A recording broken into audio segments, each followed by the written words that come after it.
Doctors, if you want to build significant cash flow and financial freedom outside of medicine while paying less in taxes, then you don't want to miss the in-person Physician Freedom Summit this October, where 5-minute conversations could lead you to your next mentor, partner, or increase your net worth by millions. I'm Parambala Dandapani. I'm a radiologist, a mom, a real estate investor, and founder of GW Capital and Generational Wealth MD, a growing community of over 20,000 physicians whom I have helped acquire over $300 million worth of real estate. But just like you, for over a decade, I was trudging along the traditional W-2 path, overworked, struggling to balance work and life. Looking back, many of these speakers shaped my journey, and at the Physician Freedom Summit, you will be in the room having face-to-face conversations with these short-term rental gurus who've replaced their clinical earnings through their real estate while slashing their tax bill by hundreds of thousands of dollars, creative financing and alternative investment experts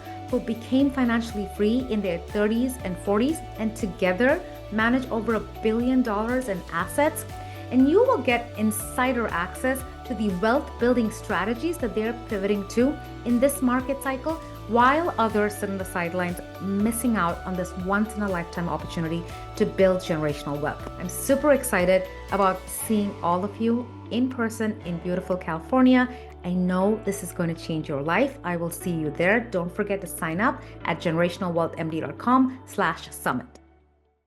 This is a topic I'm super excited about. We're going to be talking about how to profit from inflation. I have with me my friend Bronson Hill. I think this is a great topic. Most of us are probably feeling the pain. My kids had their birthday last week. I got balloons at the dollar store and it was $2. I was like, I know that a few years ago it was just $1. So, prices for everything is going up. Our salaries, and physicians probably feel this just like everybody else, salaries and savings have not doubled like the costs have. And I think this is a great time for us to talk about, especially with this administration, what's going to happen with inflation, how big the problem actually is, because President Trump's policies, a lot of them are pro-inflationary. So I'm super excited to deep dive into this with Bronson. And the inflation game has winners and losers, and most of us make mistakes, and I'm guilty of having done this for a decade. We make mistakes that end up being really costing us a lot in the long run, especially in times of high inflation. And if you remember, most of us remember this, 2022, inflation hit 9%. And so unless your investments were making about a 9% ROI, you're actually losing money. Your money is losing its purchasing power. So this topic is something I'm very passionate about. So I'm super excited to have my friend Bronson Hill join me. Welcome to Generational Wealth MD's podcast on financial freedom through investing in real estate. My name is Parambala Dandapani. I'm a mom, radiologist, real estate investor, and mentor to others looking to start or scale their real estate portfolios. The goal of this podcast is to provide you with inspiration, strategies, and insight so that you can stop trading your time for money and live life on your terms. If you love the episode, don't forget to subscribe and leave a review. Bronson is founder of Bronson Equity. He's a general partner in 2,500 multifamily units worth over $250 million. I feel like this number is probably increasing as we speak, Bronson. So hopefully it's close to being accurate. He also leads the Wealth Forum, an exclusive mastermind for passive investors looking for alternative investments. And I'm excited to deep dive into how big the problem actually is, why savers are actually losers, what assets all of you may be holding that may be worth less in the next few years, and how to really position yourself to win the inflation game. So thank you, Bronson, for doing this with us. Hey, Prom, really excited to be here. I just had you on my show, the Mailbox Money Show, recently, and love what you're doing with your group. And I know we've known each other for a while, so it's great to be able to be with your group here. Yeah, absolutely. And I was just thinking that we met in person for the first time at a conference in Vegas. It was a multifamily conference, and that's where we connected. And so I was just thinking about the power of actually attending these in-person conferences. And we have our in-person conference in Southern California, October 6 to 8. And for those of you who are listening, we talk about all of these wealth building strategies, but the power of in-person connections is definitely something very unique. And so if you haven't signed up yet, just go to generationalwealthmd.com/summit. Lowercase guys, sign up. Prices are going up soon. But Bronson, I feel like all of us have very similar stories. So before we go into the whole inflation game thing, take a minute, tell everyone here, tell us a little bit about your journey, right? I know you are huge in the alternative investment space, but tell us where you started from and how you got here. Yeah, thanks, Prom. Appreciate it. Yeah, so I actually have a medical background as well. I was a medical sales rep, so not a clinician, but worked with a lot of clinicians. And yeah, basically, I was 10 years in medical sales, did some physical therapy stuff, getting into surgery and cardiology and cath lab, a lot of that stuff. And I enjoyed it. It was great. It was very interesting. It's just, I was making good money. I was making it's over 250,000 per year. And but I worked with a couple physicians, a couple cardiologists that were making a couple million a year. But a lot of people, it's hard to take a vacation, and it's hard to, the 60 to 80 hour weeks. We like to count the hours, but like they add up, right? And so I didn't see that as being financial freedom. A lot of times people say, I want financial freedom, but really it's time freedom. And in America, the average American takes 13 days off a year. Well, in Italy, on the other end, they take 42 days off on average, right? So I just wanted to create a life that actually could be able to travel and do more stuff that I enjoyed. And so I started to learn about real estate. I had a single family portfolio, realized I was actually creating another job for myself. So again, if you have single family houses, it doesn't generate a lot of cash flow, especially these days, and it's just more work. And basically, a lot of times it doesn't really get you where you want to go. So that's how I learned about multifamily investing, some larger deals, started raising capital. I started to meet up in Los Angeles. We had 60 people at the first meeting, raised $100,000 from an investor, and then found a partner. About 6 months later, we raised $15 million together. So now we've raised about $50 million. We're actually doing a lot less real estate now. We're doing a lot more kind of private equity, oil and gas, basically, really three reasons, cash flow, appreciation, and tax benefits. Those are kind of the three things we help people with. So we also have the book I wrote, The Fire Yourself, Replace Your Working Income with Passive Income in 3 years or Less, and have the Mailbox Money Show, which you've been a guest on as well. But just love really this conversation around helping people to get free from a job or a business and really get their time back. Yeah, and it's like those are pain points for all of us, right? The pain points are very similar. And I was recently reading this book by Keith Cunningham. It's The Road Less Stupid, which is Yeah. like, sometimes all you need to do is make fewer stupid mistakes. And we're all guilty of having made those. And so, which is why I'm excited about today's topic. And I know you talk a lot about, inflation and how to really position yourself and profit from inflation. So let's dive right into it. Let's start off with, how big the problem actually is, Bronson. So, I feel like sometimes if the question is, okay, is inflation transitory? I mean, is the CPI even accurate, right? And so how big is the problem actually? Well, it's really interesting with inflation because a lot of times we had a time we were talking about it a lot, kind of shortly after COVID. I think it was 2021 or 22. It really picked up, and we saw officially inflation was 9%. I think June of I think it was 21 or 22, and so that's when things started picking up. Then rates, of course, in real estate started to rise, and we started to say, oh, and officially they're saying inflation now is about 3%. I think it's 2.9% officially, but I mean, how is it possible that inflation is single digits when everything is 50% at least more expensive than it was Yeah. 5 years ago? So you think about kind from a structural standpoint, why are they not being honest about this, right? And of course, there's things from the CPI that they call it, some of my friends that call it the CP lie, that there's people that you can exclude things. It doesn't count energy, it doesn't count rent, it doesn't count this other. It's very underweighted, and so I think part of the reason why this is happening is the government is actually incentivized to underreport that number. When they underreport the number, people still keep spending. It's kind of life as normal. People kind of know it's higher than it is, but they don't know how much higher.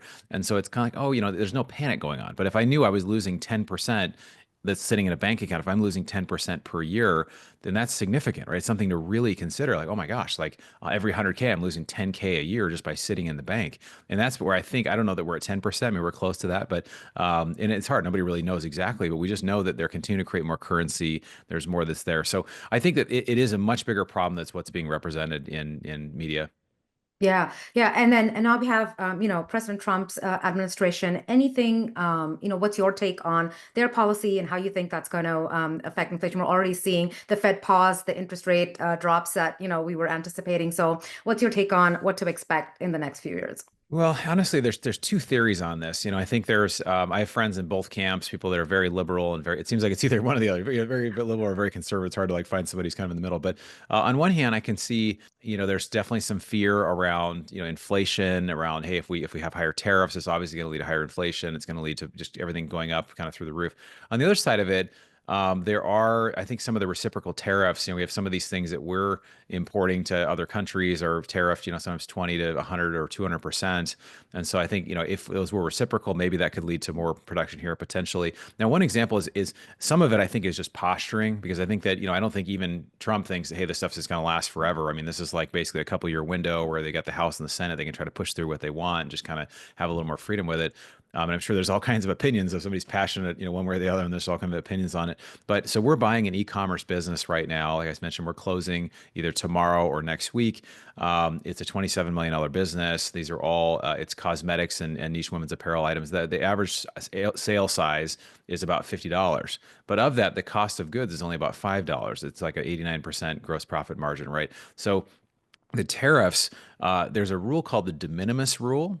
The de minimis rule, you can look this up. It does not apply to any items that cost of goods are less than $800, right? And anywhere in the country. So no matter what tariffs are placed. So that means that all of your Amazon stuff you're buying, whatever, it's not, prices are not going up for any of this stuff, right? So what they're really trying to do, I think, is to say we want to go after things that we can make, right? We want to tax or tariff EV cars. We want to do large batteries. We want to do airplanes, things that they're seeing China and other places becoming more competitive with, and to try to make it a little more level of playing field so we actually do have some more manufacturing here than what we've given away. So I think that that's part of it. I think there's definitely some inflationary risks. I do think there will be some inflation from it, but I think I think there'll be some offsetting things, and I think a lot of it's just political posturing, and even the enforcement. If they could decide to say, hey, we're going to do away with the de minimis rule and actually go and for a $5 package, we're going to put a $2 or a dollar tax on it. It wouldn't affect us significantly. It would trickle down the consumer. That would be inflationary. But I do think that, there are counter factors either way, and it's kind of just we're not quite sure what it's going to look like. So I think Trump is using this as a bargaining chip, and as what Yeah. does he actually want and what's it going to produce? We're not exactly sure, but we're interested to see how it's going to play out. Yeah, absolutely.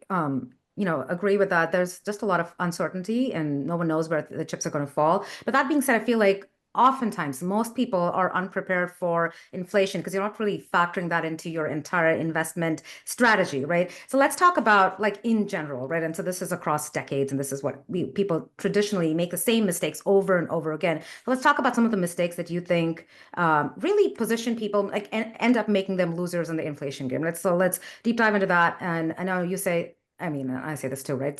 Sometimes savers are losers. And I've Yeah. done that too. So there was a time where I had 500,000 in my bank account and I was like, gave me a lot of security, but my purchasing power was actually declining significantly. So let's talk about the common mistakes that most people make that really makes them end up losing in the inflation game. If you're interested in learning how to invest in long-term and short-term rentals the right way, so you can accelerate to financial independence with the support of mentorship, community, and vetted investor agents in strong markets across the country, then get on the waitlist for the next cohort of Creating Generational Freedom at www.generationalwealthmd.com. You don't have to learn from decades of costly mistakes by yourself. The program is only open for enrollment in the spring and fall each year. In the last 6 months alone, our members have acquired over $60 million of real estate, and more importantly, they're living life and practicing medicine on their terms. You don't have to do it alone.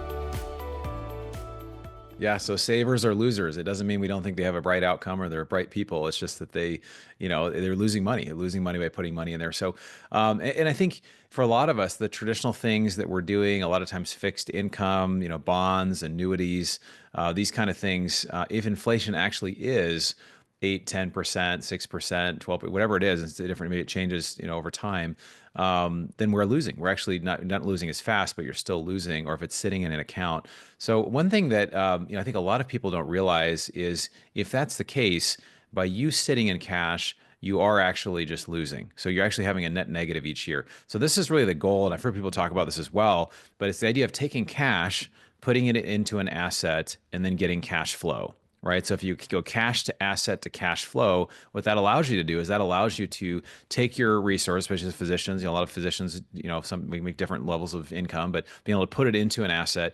And then there's two things that happen with that. One is you get cash flow, and then typically there's an inflation hedge on the asset itself. So the asset typically appreciates over time because businesses or things or, real estate, other things, there's only, you can't just like print more of them, right? It's something that, so no matter how many dollars they print, it's gonna hedge, but it also has a hedge on the income coming from it. So this is where we love multifamily real estate. There's a chart, I could put it up in here, but it's, if you search Mother Jones rent inflation, if you search that, there's a chart that shows from 1960, the rent and the inflation rate, and it's almost hand in hand. It lags just slightly. I think the inflation is, rents lag slightly to inflation, but it's almost hand in hand.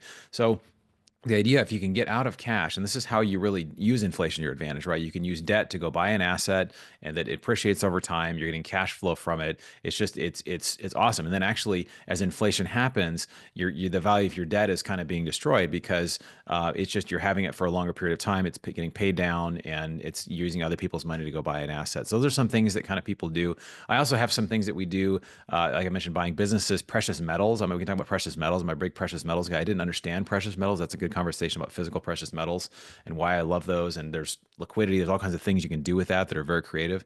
And but I think most people, yeah, just buying, either sitting in cash, waiting for the right time.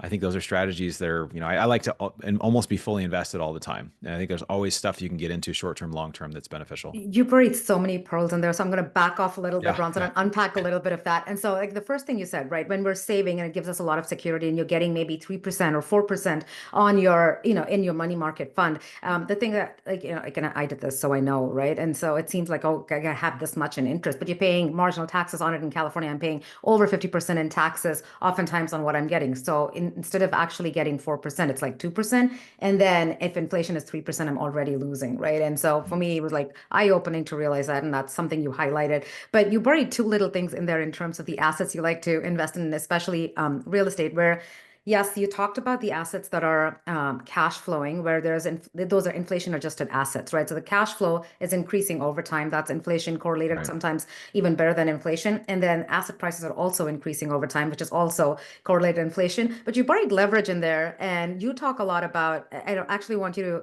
You had this. I think it was a short or a YouTube episode where you talked about the inflation king, right? Where leverage itself is a huge way. It's one of the best hedges against inflation, right? And you can use leverage on businesses like you do, and and you're acquiring, running businesses at this point. You also use leverage in multifamily, and that itself is like one of the best hedges against inflation. Which it took me a long time to really understand that, Yeah. because I remember like the first property I got, I was like, my cash flow is so minuscule. I'm just going to go buy something all cash, and I didn't realize that a huge part of my ROI was coming from using leverage. So let's unpack that leverage part a little bit. And if you can just give us examples of how inflation is actually destroying that debt, right, over Yeah. time. I think that'll be super helpful for people to understand. Yeah, it is interesting. Debt, a lot of us were taught, that like Dave Ramsey, right? That you shouldn't have any debt. All debt is bad. Debt is the Yeah. devil. Don't have any debt. But the funny thing is, I'd say for 80% of people, that is a really good message, right? Because most Yeah. people have credit card debt. We spend more, even as Yeah. physicians, we'll spend, we want to live the lifestyle of being able to have a certain car and go on trips and have the house. And so living within our means is difficult. But so that's kind of 101, is making sure that you don't, spend more than what you make. But over time, when you have debt, now we're about ready to sign. We just got docs today back on this $10.7 million loan. We're basically raising 3 million in equity, putting it into this business. And I want all the good debt that I can have, right? This is debt that's not guaranteed by me personally, but I can use it. So what it allows us to do, for example, in this deal, and this is also applicable as an individual investor, we're putting this $13 million purchase to buy this business that generates about 4.5 million per year in cash flow. So we're only paying 3 million in cash, right? And we're putting that into this project that produces more cash each year than what we put into it. Now the purchase price is obviously higher, but we're using other people's money to do that. So if we can maintain the business, grow the business, it exponentially increases the return, right? So if I have, Yeah.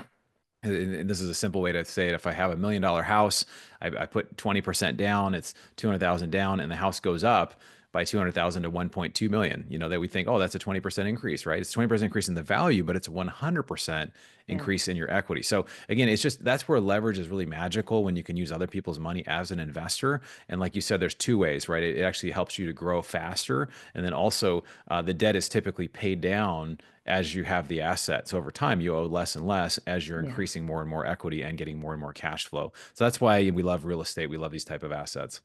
Yeah, absolutely. I remember in 22 when inflation was at its peak and home prices had gone up, I believe, about 20% that year, and people were talking about real estate and the stock market being very similar in terms of their return profile. And I was like, but no, I use leverage, so my ROI is actually 80% because the leverage multiplier is 4. And there were some forums where people were actually arguing with me that that was a fake number. And so, we don't realize that. But like you said, 20 years later, the value of that debt is so much, is really Yeah, eroded by inflation. And totally. that's not something we're intuitively thinking about. But when you are a real estate investor, or when you're acquiring businesses and you think about it in that sense, you realize how much further, how much better your ROI is when you're starting to use leverage. So I love that. You mentioned precious metals. Let's talk a little bit about that, and especially for people who are on sitting on the outside and thinking about, entering it. How can they leverage that? What are possibly easy ways for them to kind of dip their toe in and get started? Yeah, are you a precious metals owner as well, physical metals or So anything? so the community that I come from, and there's this traditional saying where everyone says you invest in real estate and you invest in gold, right? So Oh, I do hold some well, gold, but it's you not real. got It's the my doorstop, props. so don't rob me, but it's not. Okay, I thought you actually got props, Yeah, but yeah. so I just keep so hundreds of thousands of dollars of gold you and own physical gold. It's something that that we've been taught. I mean, I think I've learned it and imbibed it from previous generations. But yeah, so. yeah, happy to talk about it. Yeah, this is my gold door stopper, so I'd love to share that. But yeah, no, really didn't get precious metals. Like, what? Why would people own this? It seems kind of weird. It's you got to store it. It could be stolen. Like, what? What does it even mean? There's a really great YouTube series called The Hidden Secrets of Money. If you search Hidden Secrets of Money, it's a 10-part series. Watch the first episode. It's so fascinating. A guy, Mike Maloney, just it really changed the way that I think about metals.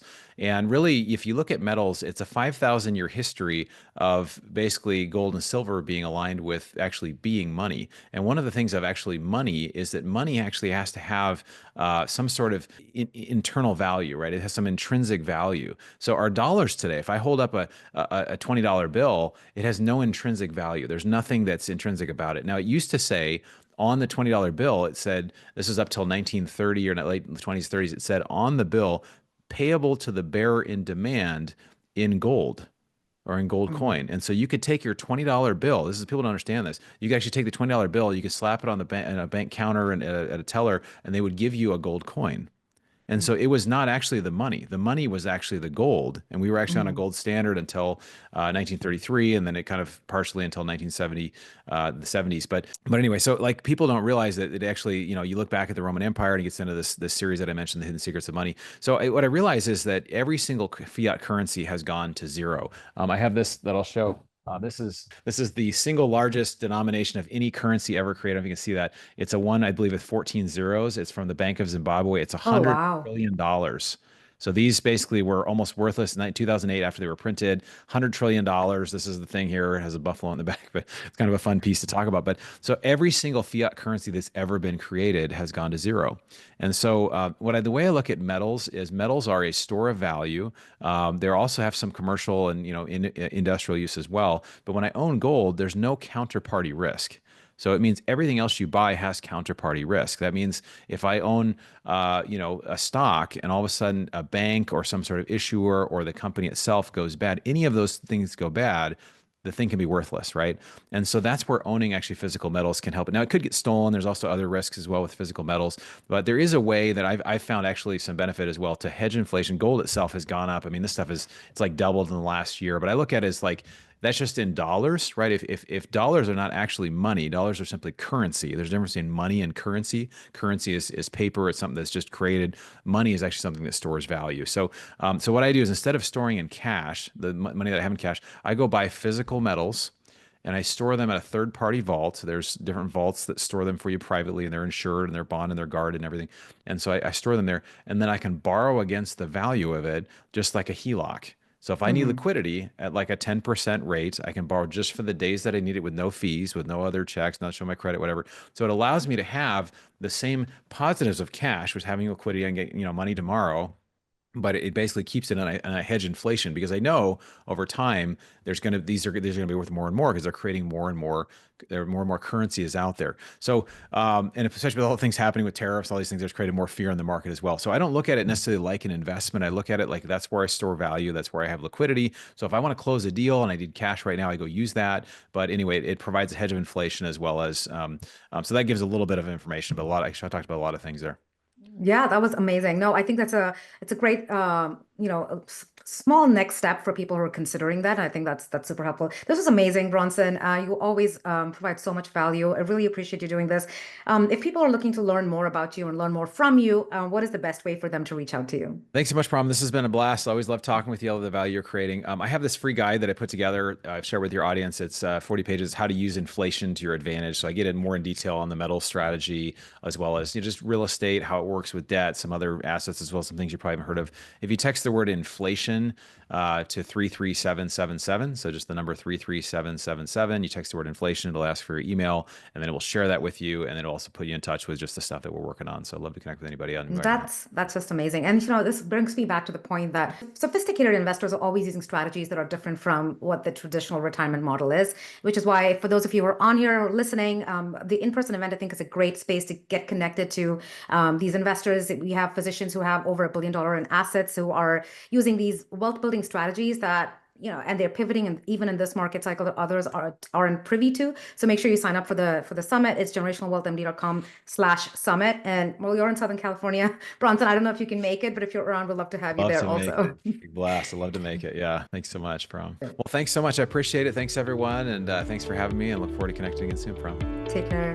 Thanks Bye, again. guys.